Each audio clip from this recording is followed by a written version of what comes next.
آپ نے جو کہا ایک حدیث کا ذکر کیا، آپ کو حوالہ نہیں پتا تھا، کیا ان کے چچا، اور صحیح فرماتے، وہ یہ نہیں مانتے تھے کہ اللہ ہی کے اور اللہ کے رسول محمد صلی اللہ علیہ وسلم کے پیغمبر ہے، لیکن اپنی جان سے بڑھ کر ان کی حفاظت کی.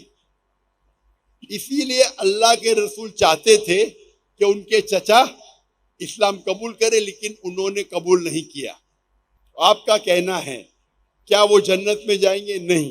دیکھا آپ نے، ذاکر نائک صاحب فرما رہے ہیں کہ نعوذ باللہ جناب ابو طالب علیہ السلام جہنمی ہیں.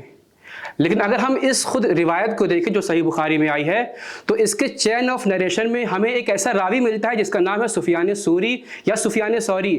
اس کے بارے میں کہا جاتا ہے کہ یہ انسان تدلیس کرنے والا تھا، یعنی کیا، حدیث میں کم و زیادتی کرنے والا تھا. ایسا انسان جو حدیثوں میں کم و زیادتی کرنے والا ہو، اس پر تو آپ کو ایمان ہے، لیکن جناب ابو طالب علیہ السلام کے ایمان پہ آپ کو شک ہو رہا ہے.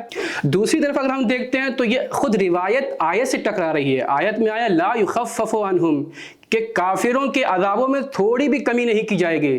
جبکہ اگر اس روایت زحزح کو دیکھا جائے تو اس کے فقرے میں یہ ملتا ہے کہ جناب ابو طالب کو اس جہنم کے نیچے طبقے سے اوپر کے طبقے میں لایا جائے گا. کیوں؟ اس لیے تاکہ ان کے عذاب میں کمی ہو جائے. تو یہ روایت آیت سے ٹکرا رہی ہے. تو ان دونوں باتوں سے یہ پتہ چلتا ہے کہ یہ روایت ضعیف ہے اور اس روایت پر اعتماد نہیں کیا سکتا ہے. تیسری بات یہ خود امام صادق علیہ السلام سے ہمیں روایت ملتی ہے کہ جہاں پر امام نے فرمایا کہ اگر دنیا کے تمام مسلمانوں کے ایمان کو ترازو کے ایک پلڑے میں تولا جائے اور خود جناب ابو طالب علیہ السلام کے ایمان کو دوسرے پلڑے میں تولا جائے تو جناب ابو طالب علیہ السلام کا ایمان بھاری نظر آئے گا. چوتھی بات یہ کہ خود ہمیں جناب ابو طالب علیہ السلام کے اشعار میں بھی توحید نظر آتی ہے. اس لیے کہ جب ہم ان کے اشعار کو دیکھتے ہیں تو وہاں پہ وہ خداوند عالم کی توحید کے اوصاف بیان کرتے ہیں، نبوت کے اقرار کرتے ہوئے نظر آتے ہیں. کیسے؟